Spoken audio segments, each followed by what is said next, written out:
sejam bem-vindos ao programa Interlocução. O tema desta semana é o Juiz das Garantias. Instituído pela Lei 13.964 de 2019, o Juiz das Garantias é um magistrado que atua exclusivamente na fase pré-processual. Ele é o responsável por salvaguardar os direitos individuais dos investigados e a legalidade da investigação criminal na fase de inquérito policial. A legislação anterior a 2019 estabelecia que o mesmo juiz participasse da fase de inquérito e de julgamento. Para falar sobre o tema, recebemos o doutor em Direito Processual, Charley Chaves, professor universitário e escritor. Prazer recebê-lo aqui, professor. Bom estar aqui, Sandra, para falar sobre esse tema extremamente importante. E de forma remota, a advogada criminalista Lívia Machado, do estado do Tocantins. Doutora Lívia, um prazer falar com a senhora. O prazer é todo meu, me sinto muito lisonjeada de estar participando desse programa. Vamos começar a nossa interlocução, doutor Charley. Eu queria que o senhor explicasse como o sistema jurídico brasileiro pode se beneficiar com o juiz das garantias. Pois é, Sandra, é um tema extremamente instigante e importante porque nós temos um código de 1941 que foi criado na época de Getúlio Vargas, com um sistema um pouco autoritário, né? Foi um decreto. Então, houve uma necessidade desse código ser evoluído, né? Já que nós temos vários dispositivos que ele rege uma ideia de inquisitoriedade, conforme a doutrina sempre coloca, né? E com o pacote anticrime, criou-se uma ideia de separação, garantindo a ideia de imparcialidade, onde criou o juiz de garantias com o juiz de instrução. A ideia essencial é para preservar aquele juiz que venha sentenciar de não ter uma participação totalmente efetiva na construção dessa prova. Ou seja, a ideia de independência e imparcialidade no julgamento como um mecanismo de garantia. Então, foi um mecanismo que foi construído com base em evolução, né? Porque o Código é de 1941, então várias legislações entraram em vigor, tentando criar um modelo mais próximo do sistema acusatório. E essa é a ideia essencial do juiz das garantias. E que benefício hoje a gente pode ter com o juiz das garantias? Veja bem, é extremamente importante, né? Existe uma teoria, a teoria da dissociação cognitiva do juiz que tenha participação na fase investigativa para um juiz que venha julgar, né? É um modelo que já é adotado, por exemplo, no modelo francês, onde que traz só benefício, porque nós temos a investigação é essencial, nós temos a participação do Ministério Público, porém a investigação, o sistema inquisitivo investigativo, ele não tem uma ampla defesa, um contraditório robusto. Daí a ideia de separar um juiz que ele vai trabalhar esse momento importante da fase pré-processual para uma fase de julgamento com um juiz distinto, isso gera uma independência. Tanto é que a legislação e o próprio Supremo reconheceu como constitucional a independência desses dois juízes. Ou seja, ambos têm autonomia para decidir sobre os momentos e os momentos pretéritos e os momentos posteriores. Então, nós garantimos um julgamento extremamente parcial. Sim. Doutora Lívia, que países influenciaram, né, a criação do juiz das garantias aqui no Brasil? Fazendo um histórico sobre o juiz das garantias, a gente verifica que as primeiras ideias surgiram na Alemanha, em 1970. E desde então, outros países também começaram a trazer, como Portugal, que trouxe em 1987. Logo depois a gente viu a Itália, em 1988. Posteriormente, a gente também verificou a Argentina, que foi já em 1991. Mas a gente verifica que a Argentina ainda não conseguiu concluir, ainda está sendo um processo gradual. Posteriormente, veio a França e os demais países da América Latina, que hoje a gente verifica essa expansão. E o Brasil, agora em 2023. Doutor Charley, qual é o prazo, né, para os tribunais se adequarem e também implantarem o juiz das garantias? O pacote anticrime foi criado e entrou em vigor em 23 de janeiro de 2020. Porém, houve uma discussão no Supremo, que é normal como controlador da constitucionalidade, para verificar a testificação. O Supremo reconheceu como maioria que é constitucional o juiz das garantias. E nele estabeleceu uma adaptação de 12 meses, prorrogável por mais 12 meses, com uma regulamentação que já está no CNJ também. E vários estados e vários tribunais já têm uma regulamentação própria, ou seja, há um desenvolvimento, há tribunais que já estão implementando, então é algo que veio para ficar e que vai ser bem útil para o judiciário brasileiro. Sim. Deve ser feita uma capacitação também para a implantação do juiz das garantias entre os juízes. Sim, a grande dificuldade era justamente nas comarcas de vara única, né? Então, nós temos um juiz já extremamente capacitado, porque, na realidade, o sistema anterior era que era o único juiz, ele acompanhava. Nós temos um desdobramento dessa função que o juiz, antes único, ele já atuava nas duas funções. Então, há uma divisibilidade onde que ele já é capacitado para isso. Há uma divisão de funções. Então, eu não vejo uma necessidade de uma adequação do próprio julgador, que ele já atuava em conjunto de forma uniforme. Essa divisibilidade. Mas o procedimento do CNJ vem regulamentar algumas minúcias, algumas dúvidas sobre a questão da competência, sobre a investidura desses cargos. Isso tudo realmente demanda esse tempo de vacatio legis que o próprio Supremo criou de 12 mais 12 para fazer uma adequação, porque toda inovação surge seus percalços, suas necessidades de adaptação. Requer um momento ali de adaptação para instalar, né? Doutora Lívia, quais são as diferenças entre o modelo acusatório puro e o modelo misto adotado com o juiz das garantias? A gente verifica que a doutrina, ela traz, em regra, 3 sistemas processuais. A gente tem o sistema inquisitório, o sistema acusatório e o sistema misto. O sistema inquisitório é aquele que a gente fala que é o juiz inquisitor. Ele é o único sujeito do processual. Ele concentra tanto a acusação, quanto a defesa, quanto o julgamento, né? E ele olha o acusado como sendo um objeto do processo e não um sujeito de direitos. Já o sistema acusatório puro, a gente verifica já que o juiz, ele não é responsável pela produção da prova. O juiz, ele entra num lugar de um espectador. Ele é alheio à investigação e passivo à coleta das provas, né? Então, a gente já verifica a figura distinta da acusação, a figura distinta da defesa, a figura do julgador também, e o sistema misto, ele, como o próprio nome diz, é uma mistura entre o sistema inquisitor e o sistema acusatório. Então, a gente verifica essa situação, e conforme o próprio professor Charley trouxe já para a gente tem a fase pré-processual, em que seria essa sistema inquisitório, e a fase processual, o sistema acusatório, tendo essa divisão. Sim, doutor Charley, esses seriam os benefícios até de separar essas duas fases, né? Da fase investigativa e da fase de julgamento. Sim, porque nós tivemos um código aqui, o próprio juiz atuava na fase inquisitiva, né? E sempre tinha rumores sobre a questão da parcialidade ou não do julgamento. A doutrina discutia bastante e o legislador percebeu que haveria necessidade de evoluir para fazer uma separação, para dar uma independência nos julgamentos, né? A gente vê nos próprios julgamentos do Supremo, quando ele declarou constitucionalidade, que a ministra Rosa e o ministro Gilmar falavam sobre essa importância de garantir a questão da imparcialidade da Constituição e assim por diante. Então, é um mecanismo que só traz benefício, porque eu deixo um julgador como juiz de garantia, né? Ele é fiscalizador dessa investigação, ele vai verificar toda a procedimentalidade feita pela Polícia Judiciária, pelo Ministério Público, e após o oferecimento da denúncia, ele esgota esse papel para passar para o juiz da instrução, onde que ele vai trabalhar a regra constitucional, onde que vai refazer toda essa prova ou inquérito policial, tudo que o Ministério Público provocou na fase judicial, em contraditório judicial e a ampla defesa. Ou seja, nós temos um procedimento onde refaz e que tem uma autonomia de um juiz, onde que ele não teve diretamente um contato com a outra fase, já que nós temos 2 juízes independentes. Sim. Doutora Lívia, a senhora é advogada criminalista. Qual, pela experiência da senhora, o juiz das garantias, ele vai trazer muitos benefícios para a justiça no Brasil?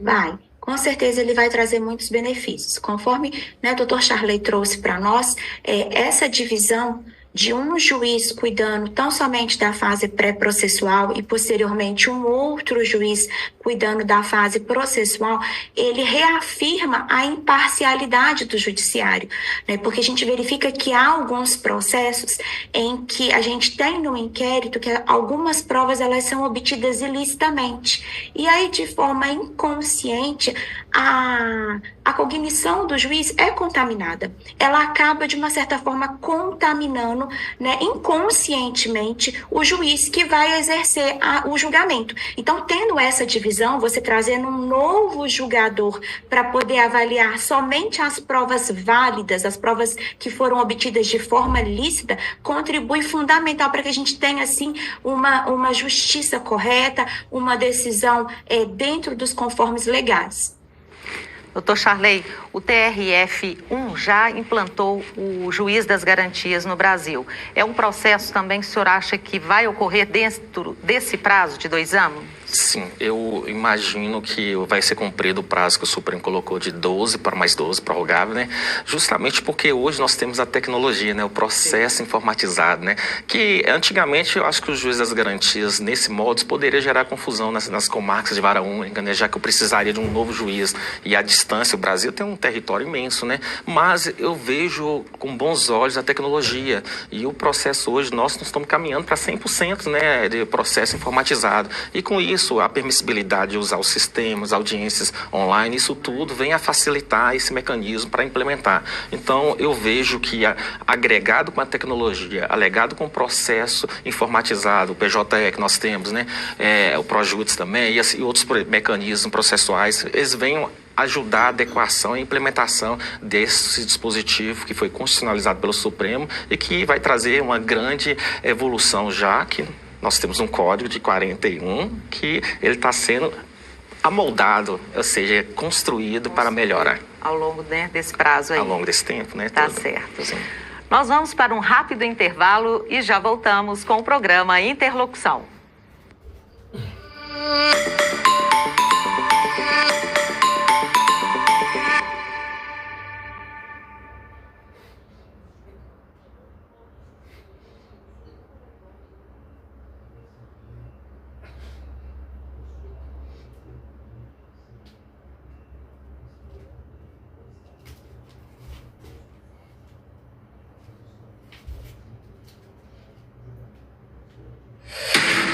Denuncie. Ligue 190.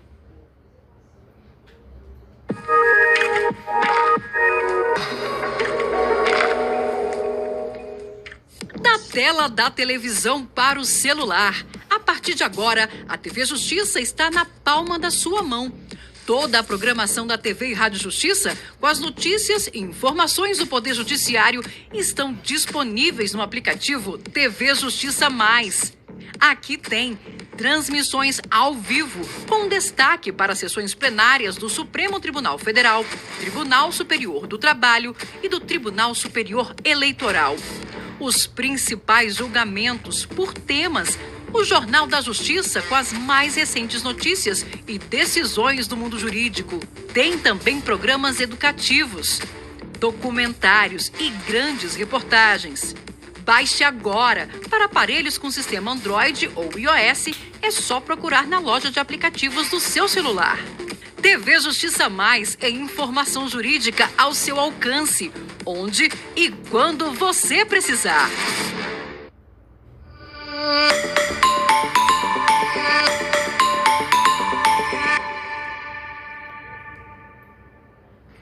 Estamos de volta com o programa Interlocução.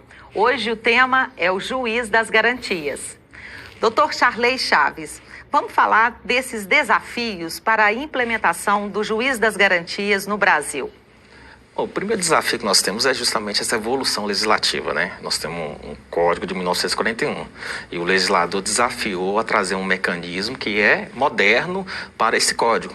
E o outro desafio é justamente essa mudança, né? Nós vamos ter agora 2 juízes. Antes nós estávamos acostumados a ter um juiz apenas e agora vamos ter 2. Então há uma mudança cultural do julgamento, onde os juízes vão ter que adaptar, onde o juiz das garantias terá também uma avaliação do juiz da instrução que tem independência sobre essa análise. Então, é um desafio importante. O próximo desafio é justamente a implementação nas comarcas únicas, na estrutura do Brasil, que o Brasil é um país enorme, né? Então, isso seria um novo desafio. E esse novo desafio foi ajudado e compreendido, eu entendo assim, pelo sistema do processo eletrônico, né? O processo eletrônico vem facilitar as comarcas de vara única, mesmo com a distância, né? Nós temos aí audiências virtuais, nós temos um processo eletrônico que vem a poder ajudar essa implementação, onde eu posso ter antes um processo atuando com um juiz, com 2 juízes, agora usando uma comarca próxima, conforme a investidura e a organização dos tribunais, assim que eles foram adequando e regulamentando.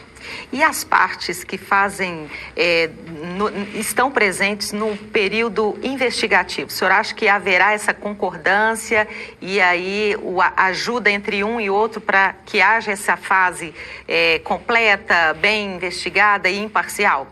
Sim, eu acho que a lei ela traz, e tudo, logicamente, pode ter um pingo de resistência ou não, mas a legislação passou, ela foi criada, o Supremo reconheceu sua constitucionalidade, há uma necessidade, sim, de ter um juiz de garantias onde que ele vai fiscalizar essa investigação pelo Ministério Público ou pela polícia, né? Tanto é que o Supremo fez uma interpretação conforme que toda investigação tem que ter um controle judicial. Justamente esse controle judicial, justamente para verificar as garantias constitucionais. O papel do judiciário, que é um fiscalizador da lei e das normas constitucionais. Sim. Doutora Lívia, por que o juiz das garantias ele deixa de atuar quando a denúncia é recebida, né? E qual é a relevância dessa mudança com o juiz das garantias?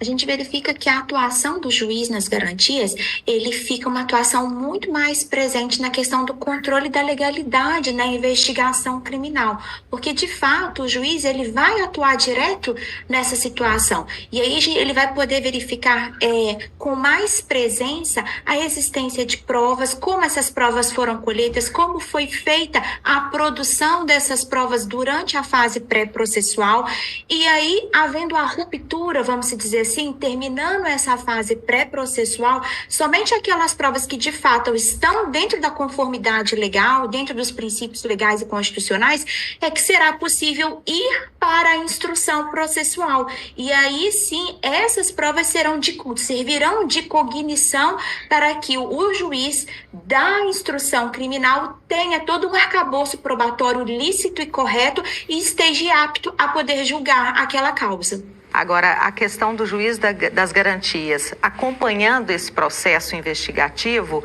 ele, como a própria doutora Lívia falou, na questão da legalidade das provas, ele vai estar por dentro e vai levar talvez com mais força, né, mais garantido, vamos dizer assim, esse processo para ser julgado ou não? A doutora Lívia colocou um ponto muito importante, né, que o juiz das garantias, o nome coloca juiz das garantias, né, garante o quê?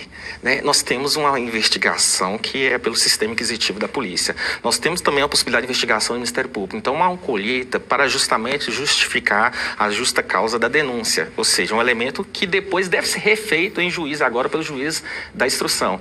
Então, ele tem que observar as garantias constitucionais, como se a prisão foi feita conforme regra constitucional, se foi objetivado todas as normas constitucionais, foi garantido o direito ao advogado, se foi pedido advogado, de todas as normas, inviolabilidade do domicílio. Então, o juiz das garantias, ele é um testificador da validade desse mecanismo investigativo. E mesmo assim, é bom colocar e relembrar. O artigo 155 fala que o juiz da instrução vai ter que refazer agora em contraditório judicial. Inclusive as provas pré-construídas, né, que teve contraditório, que vai ser um contraditório postergado. Então, essa divisibilidade é importante. Então, o juiz das garantias, ele garante a fiscalidade e o cumprimento das normas constitucionais e legais. E tem tipos também de crimes que o juiz das garantias vai atuar? Alguns tipos, cita pra gente. Pois é, a lei criou alguns e o Supremo fez uma interpretação conforme, criando outros, né? Então, a gente vai colocar crimes de menor potencial ofensivo, né? Pela sua lógica, pela agilidade, foi excluído o juiz das garantias. Tribunal do Júri também foi excluído pelo Supremo. Então, o Tribunal do Júri, crimes de competência do Tribunal do Júri também foi excluído. Os crimes de competência dos tribunais superiores. Aí, justamente, o Supremo entendeu uma dificuldade de implementação sobre as questões de competência originais dos tribunais. E também Maria da Penha. Então, nós temos essas exclusões. Nos demais casos, nós vamos ter uma aplicação dos juízes de garantia com plena eficácia e validade. Sim. Doutora Lívia, a senhora como advogada criminalista, né, a senhora concorda com essas exceções de atuação do juiz das garantias nesses casos específicos? Pode citar também? Posso. Olha, com relação a essas exceções, eu não concordo. É um posicionamento meu pessoal, no sentido de que eu acho que o juiz das garantias, ele deveria abranger a todos os crimes, porque o objetivo dele é preservar essa legalidade, esse controle da legalidade que a gente vê na fase pré-processual. E não há distinção, ao meu ver, dos demais crimes. Toda vez que a gente faz uma colheita de provas, a gente faz uma instrução de forma equiparada a todos, sempre cumprindo a lei, o processo, a Constituição. Então, eu entendo que deveria abarcar todos os crimes. Sim. E quais as responsabilidades, doutora Lívia, legais do juiz das garantias? Vamos citar a verdadeira função dele.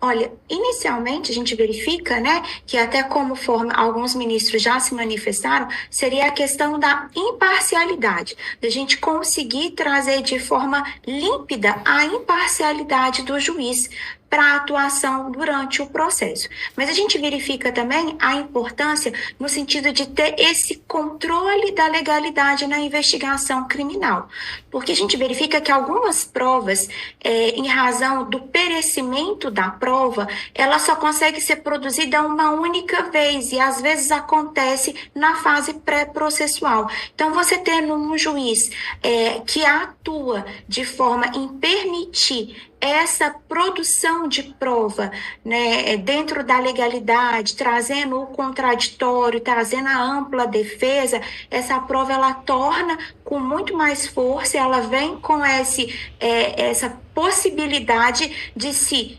transportar para a instrução criminal e aí servir, sim, de base para uma absolvição, para uma condenação, para se apurar o que de fato aconteceu ali na apuração do crime. Doutor Charley, o senhor concorda com a doutora Lívia? Sim, nós temos uma fase investigativa que pode realmente implementar, nós temos prisões em flagrantes, nós temos provas que podem perecer, né? Eu tenho um cadáver que tem que fazer perícia. Não vai ter como esperar um contraditório ser feito, às vezes, porque o réu fugiu, evadiu e assim por diante. Então, a responsabilidade do juiz das garantias nessa colheita é muito séria, então tem que observar algumas garantias mínimas, mesmo que o juiz da instrução, conforme o artigo 156 fala que vai ter que refazer toda a investigação em contraditório, que mesmo contraditório postergado, ou seja, eu vou ter um contraditório futuro, vai refazer, mas tem que ver essa legalidade para não ter um perecimento numa investigação feito a toque de caixa, ou feito de forma irregular e assim por diante. Então, essa responsabilidade da fase prévia, ele tem elementos que podem sim ser usados na fase de instrução e tem que ser bem feito. Então nós temos que ter essa testificação das validades das garantias. O juiz das garantias não é um chancelador da prisão ou da investigação, ele é um testificador dos elementos mínimos que devem ser observados para ter uma investigação decente, coerente com as normas constitucionais e as normas legais. Esse é o objetivo. Lembrando que após o oferecimento da denúncia, o juiz da instrução deve refazer, inclusive aquela prova que pereceu, vai fazer um contraditório. Mas que tipo de contraditório? Postergada a outro momento, onde agora vai ser discutido a validade se foi realmente observado, já que o juiz da instrução tem uma independência frente ao juiz das garantias. Há uma independência de um com o outro, né? Então é muito importante. Eu acho que houve uma evolução, sim. Sim, isso pode ajudar na celeridade dos processos, doutor Charley? Veja bem, Sandra, é um tema extremamente importante porque a celeridade em si já é uma estrutura que é uma necessidade de ser resolvida, né? Nós temos a duração razoável do processo como mecanismo e princípio constitucional e o procedimento em si ele não cria uma desaceleração, porque antes era um juiz atuando de forma conjunta, agora são dois, então isso é importante. Então não houve uma mudança significativa no tempo procedimental, mas sim numa adequação de divisibilidade desse procedimento, né? E é importante colocar por que tem que ter dois juízes. Um juiz é das garantias, que vai fazer esse papel fiscalizador, e após o oferecimento da denúncia, que o juiz da instrução vai atuar, de acordo com o artigo 155, esse juiz tem que refazer tudo que foi feito aqui na fase pré. Por isso isso que teria uma ideia de um segundo juiz que ele tem que refazer. Mas refazer como? O artigo 155 fala, observando em contraditório judicial, ou seja, a investigação da polícia, a investigação do Ministério Público deve ser refeita agora pelo juiz da instrução. E esse juiz da instrução deve observar não só o princípio do contraditório, mas também da ampla defesa, né? Então, por isso que tem essa situação, já que antes era refeito, mas era refeito com o juiz. Agora é refeito com o juiz que não participou dessa primeira etapa. Sim. Doutora Lívia, em relação à celeridade dos processos, como a senhora avalia a presença dessa figura agora do juiz das garantias em relação aos processos, à celeridade da justiça no Brasil? Eu verifico que foi muito positivo e eu acho que isso vai permitir que os processos tramitem de forma mais rápida, até porque pós-pandemia a gente teve esse boom da tecnologia, vamos se dizer assim, então a gente houve a possibilidade de mais comarcas terem acesso aos processos digitais e aí a gente consegue ter essa troca, porque antes como é que funcionava? Eram os processos físicos e aí fazia carga para o juiz, fazia carga para o Ministério Público, fazia carga para a defesa, então a gente tinha essa demora. Hoje os processos digitais, uma vez que você protocola dentro dos autos, todos já conseguem ter acesso, todos já conseguem ter ciência, então você consegue ter essa rapidez e você não precisa, né, do fórum estar aberto, de ser um feriado ou não, para poder estar acessando aquele processo, para você estar visualizando todo o conteúdo. Então, com isso já consegue se fazer diligências, produzir novas provas e o juiz, ele vai poder ter acesso a todas as provas e pedidos e solicitações que o delegado de polícia, a autoridade policial está produzindo. Dessa forma, ele vai exercer um controle muito maior e ele vai poder acompanhar essas diligências praticamente de forma presencial, vamos dizer assim. Doutora Lívia, muito obrigada pela sua participação e disponibilidade em participar conosco hoje do Interlocução. Eu que agradeço a oportunidade de estar aqui com vocês, é um enorme prazer e muito obrigada. Doutor Charley, muito obrigada pela sua presença mais uma vez e até a próxima. Eu agradeço, Sandra, por estar aqui presente junto com a doutora Lívia, né? É um momento de comunicação e de conhecimento, né? Muito obrigado. O programa Interlocução desta semana fica por aqui. Agradeço mais uma vez a participação dos nossos convidados, o Dr. Charley Chaves e a advogada Lívia Machado, do estado do Tocantins. Obrigada a você que nos acompanhou e até a próxima.